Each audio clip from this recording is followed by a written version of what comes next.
Mr. President, I come to the floor today to continue my series of speeches about Russia's actions in the 2016 election and the threat Russian aggression poses for the 2018 midterm elections and our national security. Free, fair, and open elections are the foundation of our country. The framers created a unique system that has stood up for over 200 years and it serves as a beacon around the world. Regrettably, Russian hybrid operations and malign influence against the 2016 election has put the sanctity and security of our democracy in question. Our duty as citizens and as legislators is to recognize this crisis and take concrete steps to protect our democracy. We must foster a climate of vigilance and federal-state cooperation when it comes to election integrity. So today I wanted to take a moment to review what happened and offer some steps that we should take immediately. Now, some may say there was no interference and that talking about Russia's meddling against our democratic institution is fake news. I wish it were fake news, but the facts are very clear and acknowledged by experts of every political viewpoint. Let me take a moment to review what happened before I discuss the threat and what we should do. 15 months have now passed since the intelligence community released its assessment, which concluded that the Kremlin attacked the heart of our democracy by interfering with our elections. This operation sought to weaken our democratic institutions, amplify and exacerbate societal tensions, and generally to sow chaos. There is clear evidence that the Kremlin sought to influence the 2016 presidential election. The key finding of the intelligence community's assessment were, and I quote, "We assess Russian President Vladimir Putin ordered an influence campaign in 2016 aimed at the U.S. presidential election. Russia's goals were to undermine public faith in the U.S. democratic process, denigrate Secretary Clinton, and harm her electability and potential presidency." Continuing, Moscow's influence campaign followed a Russian messaging strategy that blends covert intelligence operations, such as cyber activity, with overt efforts by Russian government agencies, state-funded media, third-party intermediaries, and paid social media users or trolls. Russia's state-run propaganda machine contributed to the influence campaign by serving as a platform for Kremlin messaging to Russian and international audiences. In February of this year, leaders of the intelligence community appeared before the Senate Intelligence Committee and reaffirmed these findings. In a related action, in February, the Special Counsel's Office issued indictments against 13 Kremlin-linked trolls for conducting, quote, information warfare against the United States, with the purpose of interfering with U.S. political and electoral processes, including the 2016 U.S. presidential election. These tactics are aspects of a larger coordinated operation of hybrid aggression conducted by the Kremlin using the broad spectrum of military and non-military tools at its disposal. The main tenets of the Kremlin's hybrid operations are information operations with cyber tools, which people commonly think of as hacking, propaganda and disinformation, manipulation of social media, and malign influence, which can be deployed through political or financial channels. Furthermore, throughout this hybrid campaign, Russia has denied its involvement and engaged in deception to hide its fingerprints. Russia recognizes that, for now, its military capabilities are limited relative to the United States and NATO, and it will seek to avoid a direct military conflict with the West. Instead, Russian tactics leverage their strength and exploit our open society and free markets in ways that they hope will have a strategic impact without leading to conventional war. As laid out in the Russian National Security Strategy of 2015, the Kremlin's approach to how they respond to conflict includes weaponizing tools and resources from across their government and society. The Russian strategy states, quote, interrelated political, military technical, diplomatic, economic, informational, and other methods are being developed and implemented in order to ensure strategic deterrence and the prevention of armed conflicts. This strategy describes the conventional and non-conventional arenas of warfare as the Kremlin sees it, and how Russia has utilized all the tools of statecraft to engage an adversary without, in many cases, actually firing shots. These different disciplines together can be called a Russian hybrid approach to confrontation below the threshold of direct armed conflict, which has been developing and escalating since the earliest days of Putin's rise to power. Russian attacks have not ceased since the 2016 election. As the former FBI Director James Comey so presently stated about the Russians, they'll be back. Former Director of National Intelligence James Clapper assessed that the Kremlin has been emboldened by the success of their operations to date and warned that hybrid operations will continue. At a Senate Intelligence Committee hearing in February, CIA Director Pompeo confirmed that the intelligence community has seen Russian activity and intentions to affect the 2018 midterm elections. Director of National Intelligence Coates stated at the same hearing that our intelligence experts expect that Russia will conduct bolder, more disruptive cyber operations in the coming year. The agency heads from across our intelligence community agree with this assessment. The warnings from our current and former intelligence officials appear to be spot on. There has been a steady pace of Russian hybrid operations deployed against us, our allies and partners, with varying degrees of intensity and mixes of tools and methods. The techniques unleashed against us in the 2016 elections, as laid out by our intelligence community, were deployed with maximum intensity during last year's French presidential elections. There was also evidence of hybrid operations against the German federal elections held in September of 2017. Kremlin-linked trolls targeted the people of Spain, exacerbating divisions during the referendum on Catalonian independence. Outgoing National Security Advisor H.R. McMaster said, "We have seen initial signs that the Kremlin is using tools from its hybrid arsenal against the upcoming Mexican elections." After last month's poisoning of the former Russian spy and his daughter on British soil, an estimated 2,800 Kremlin-linked bots were unleashed to cast doubt on Prime Minister May's assessment that Russia was responsible and to amplify decisions amongst the British people and divisions amongst the British people. And while the majority of the interference appears to have come from Russia, others are catching on and deploying these tools as well. As highlighted in The Economist last week, a coalition of Indonesian religious extremist groups used propaganda and disinformation to affect a local election in Jakarta last year. The frontrunner, a Christian, was falsely accused of insulting Islam, and huge rallies were organized against him. In the end, he lost to a candidate that held the support of Muslim groups. This more overt interference has been coupled with covert information operations using social media to smear candidates they deem not Muslim enough. A second Christian candidate in upcoming Indonesian regional elections has been portrayed as a front for Christian domination in a country that has estimated a 90% Muslim population, and has been featured in a video that falsely claimed he was part of a massive church-building campaign. With voters in this area spending an average of 4 to 5 hours a day looking at social media on their phones, videos and messages have quickly gone viral. As this example highlights, these campaigns don't even have to be sophisticated. They use the tactics out of the Kremlin's playbook, and they indicate how ubiquitous this type of activity is becoming across the world. We also continue to see evidence that the Kremlin and Kremlin-linked agents deploy hybrid tools to sow division, exacerbate racial and religious divides, and amplify social tension here at home. We don't have to look far for examples. Kremlin-linked trolls flooded Twitter with messages intended to sow division and disinformation in the wake of the tragic shootings in Las Vegas and Parkland, Florida.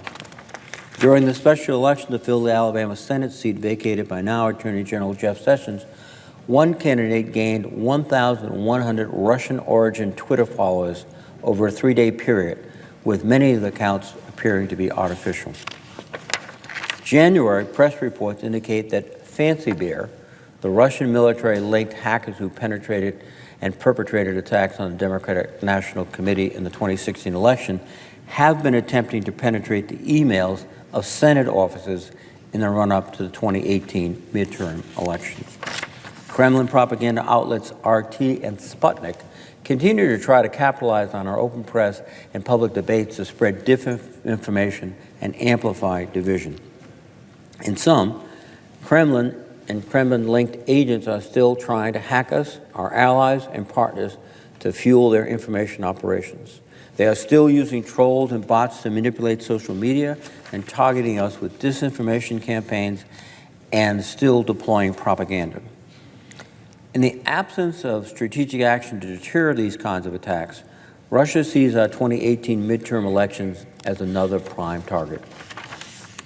Despite this threat and multiple warnings from across our intelligence community, Trump administration officials have testified to Congress dating back to last spring that the president has not directed his cabinet or senior staff to work on a strategy to protect our democratic institutions. When I asked Defense Secretary Mattis on June 13, 2017, whether the president had directed him to begin intensive planning to protect our electoral system against the next Russian cyber attack, he was not able to point to any guidance indicating that the president recognizes the urgency of the Russian threat or the necessity of preparing to counter it during midterm elections. On June 21, 2017, I asked officials from the Department of Homeland Security, who are in charge of election security, whether the president had directed them to come up with a plan to protect our critical election infrastructure. They responded, no. On October 19, 2017, I asked leading officials in the Pentagon, the FBI, and the Department of Homeland Security, who are in charge of protecting critical cyber infrastructure, including our electoral infrastructure, if the president had directed them to counter the Russian threat. They could not point to any specific direction coming from the White House to do so. On February 13, 2018, I asked the top directors of our intelligence community whether the president had directed them to take specific action to blunt or disrupt ongoing Russian influence activities. I received no affirmative responses. FBI Director Wray said he had not been, quote, specifically directed by the president, close quotes. Admiral Rogers, who serves as both head of the National Security Administration, agency, and Cyber Command, responded, I can't say that I have been explicitly directed to, quote, blunt or actively stop. The other witnesses could not point to any directives from the president to confront or blunt Russian influence operations either. On February 27, 2018, I asked Admiral Rogers whether he has the authority and the capability to disrupt hacking operations where they originate. He responded that he does not have the authority from the president to go after these perpetrators and stated that the government as a whole has so far, in his words, opted not to engage. The bottom line is that the president has not directed anyone in the intelligence community, his cabinet, or elsewhere in his administration to develop or implement a strategy to disrupt, blunt, or retaliate against Russia for its hybrid aggression against our democracy. This threat is clear, and it only grows as we move closer to our midterm elections in November. It is past time for the president to step up and provide strategic leadership against Russian interference. Russia has gone to school on our social and political divisions and our democratic institutions and will continue to adapt. They have learned how to exploit our vulnerabilities and are planning future operations to hit our blind spots. We are fooling ourselves if we are only looking to protect against the threats from the last Russian operation. We need to be prepared to blunt what comes next. February testimony from the Armed Services Cybersecurity Subcommittee highlights this evolving threat. Professor Richard Harknett, a cybersecurity expert from the University of Cincinnati, warned that Russia's 2016 campaign against our election was the, quote, Stone Age, close quote, relative to the sophistication of cyber activities we are likely to see in the coming elections. Similarly, Russian expert Heather Conley from the Center for Strategic and International Studies testified at the same hearing. In her words, if we're preparing for what Russia did in 2016, it will be very different in November. It will be very different in 2020. It would look more American. it will look less Russian. This is adaptation. We're already fighting the last war. As an article from the May issue of Atlantic portrayed, we may soon find ourselves in an era where adopted images are used to further aspects of hybrid operations. New technology exists which can superpose a person onto video of an activity they did not participate in. Franklin Foer, the author, wrote of this phenomenon, "The genre is one of the cruelest, most invasive forms of identity theft invented in the internet era. A casual observer can't easily detect the hoax." As was highlighted recently on a 60 Minutes show, we know the Russians targeted election systems in 21 states in the 2016 election, and that Kremlin-on-Kremlin-linked actors compromised websites or voter registration systems in 7 states. The fact we have not yet taken steps to correct all the vulnerabilities does not inspire confidence for the 2018 midterm elections. As former FBI agent and expert on Russian information operations, Clint Watts said recently on Meet the Press that at this point, we can't ensure the vote is accurate or not changed, and that his number one priority would be protecting the elections and the vote ahead of the 2018 elections. We cannot continue to have a wait-and-see attitude with regards to the Kremlin's hybrid operations, because next time it could and likely will be worse. They might actually be able to change ballots or tamper with voter rolls or carry out another operation entirely that we haven't even thought of. We are behind the curve in preparing our defenses against Russian interference in 2018, these elections that are coming. Even by the administration's own admission, we are not doing enough. At an October 18, 2017 hearing, Senator Sasse asked Attorney General Sessions whether the administration had prepared to counter future interference by Russia and other foreign adversaries in the information space. Attorney General Sessions responded, "Probably not. We're not. And the matter is so complex that for most of us, we're not able to fully grasp the technical dangers that are out there." This is not an acceptable response to such a pressing problem. Russia attacked the heart of our democracy, and if we do not try to find solutions and guard our infrastructure, we are derelict in our duties. One of the last acts of the Obama administration was to deem election infrastructure critical, which put it in a priority category for assistance to guard against election interference.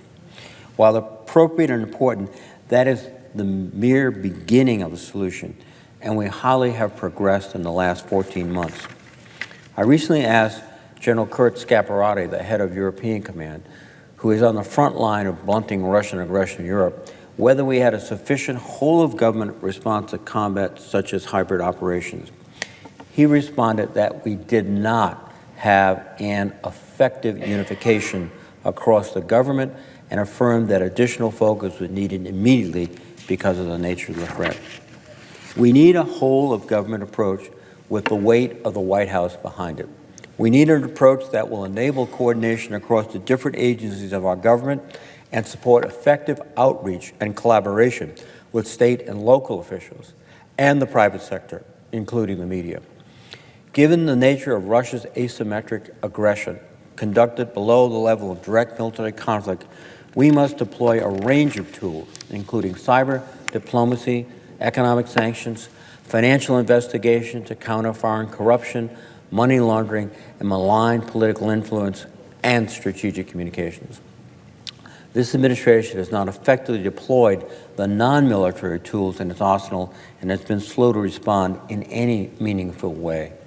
The administration's dithering is exemplified in its foot-dragging in utilizing the State Department's Global Engagement Center to counter Russian propaganda and its delay in implementing sanctions to punish Russia. While recent actions to expel Russian diplomats after the poisoning of the former Russian spy and his daughter on British soil, and a decision to finally implement sanctions targeted against Putin's base of power are encouraging, they do not add up to a policy of effective deterrence. In this regard, I would note that a former senior Defense Department cyber policymaker recently testified to the Armed Services Committee that a standing joint interagency task force is required to bring to bear the right capabilities and resources spread across the government to respond effectively to Russian aggression. Such a task force would utilize expertise from across our government, including the intelligence community, the Department of Defense, the State Department, the Department of Homeland Security, and the Treasury Department, and would allow effective coordination and collaboration on policy to counter Russia. The minority staff report of the Senate Foreign Relations Committee on Russian asymmetric operations in Europe recommended a similar mechanism. I think this is a good way forward and intend to continue to work with my colleagues from the Foreign Relations Committee and other committees of jurisdiction on how best to stand up such a capability. The Senate Intelligence Committee, of which I am a member, has recently issued recommendations to improve election security. The committee urges retaining states' primacy in running elections and providing them with necessary assistance, creating effective deterrence, improving information sharing on threats, and securing election-related systems. All these are important steps and should be implemented without delay. Several of my Senate colleagues have thoughtfully incorporated these recommendations into legislation, the Secure Elections Act, and I strongly support this effort. This bill would improve information sharing between federal government and local election agencies, assist states with cybersecurity preparedness, and support them in replacing outdated and insecure electronic voting machines. I thank Senators Klobuchar, Lankford, Graham, Collins, and Heinrich for their work on this bill and look forward to working with them on further legislation to protect the institutions that are essential to our democracy. And as I laid out, these operations against our elections are part of a broad pattern of Russian hybrid attack against us and our allies and partners. As Vice President Biden and former Deputy Assistant Secretary of Defense Michael Carpenter reminded us in a recent article in Foreign Affairs, more than a decade has passed since Estonia became the first NATO country to see its government, institutions, and media organizations attacked by hackers based in Russia. In the intervening period, the risk of a far more debilitating attack has increased, but planning for how to defend against it has lagged. There are countries, such as those in the Balkans, that have been dealing with these Russian threats for far longer than we have, and have developed effective approaches for countering them. Department of Defense National Guard units who regularly deploy to Eastern Europe and the Baltics may be uniquely positioned to share information on Russian hybrid attacks with state and local officials and explain procedures they learned from our European partners. With regards to building a credible deterrence, one of the Intelligence Committee's key recommendations, it does not appear we have a mounted and effective policy against Russia. As DNI Coates testified earlier this year, Russian influence operations in cyberspace are intended to achieve strategic objectives and will continue unless and until there are clear repercussions for Russia. In February, Lieutenant General Nakasone testified to the Armed Services Committee that the Russians, amongst several other adversaries, don't fear us and have calculated that, in his words, not much will happen to them in retaliation for cyber attacks on America. Cyber Command Admiral Rogers also testified in February to the Armed Services Committee that Vladimir Putin has concluded there is little price to pay for Russian aggression against the United States and has no incentive to stop these hybrid attacks. In outgoing National Security Advisor McMaster's last remarks, he even admitted, "We have failed to impose sufficient costs on Russia." In the absence of presidential leadership to set a policy to blunt Russian aggression and send the message to our foreign adversaries that we will not stand for attacks of this nature, the National Defense Authorization Act for fiscal year 2018 requires a comprehensive plan from the administration to counter Russian malign influence. That plan is overdue. The act also requires that the President develop a national cyber policy, including any capabilities that may be used to impose costs on adversaries in response to a cyber attack or malicious cyber activity. There is no time to waste, and I urge the administration to deliver these strategies and actually implement them, which would work towards imposing costs on our foreign adversaries. I intend to return to speak further on these issues, as I believe the American people deserve a comprehensive explanation of the threats that face our democracy. I also intend to work with my colleagues on additional measures to secure our political system and election infrastructure against malign foreign influence. None of this is to say that states will lose their traditional primacy over elections. Indeed, Rhode Island is one of the states that has taken this issue very seriously by adopting new technologies to streamline voting and guard voter information. My state is also working with the Department of Homeland Security to shore up election security. But election security must be a national priority, and the federal government must be a reliable partner. And I must commend our Secretary of State, Nellie Gorbea, for her great efforts. One thing remains clear. The Russians attacked our election process, the heart of our democracy, and are primed to do it again unless the administration provides effective deterrence. This is not a Democratic issue or a Republican issue. It's an issue of national security. As the old saying goes, fool me once, shame on you. Fool me twice, shame on me. We have no time to wait. With that, Mr. President, I would yield the floor.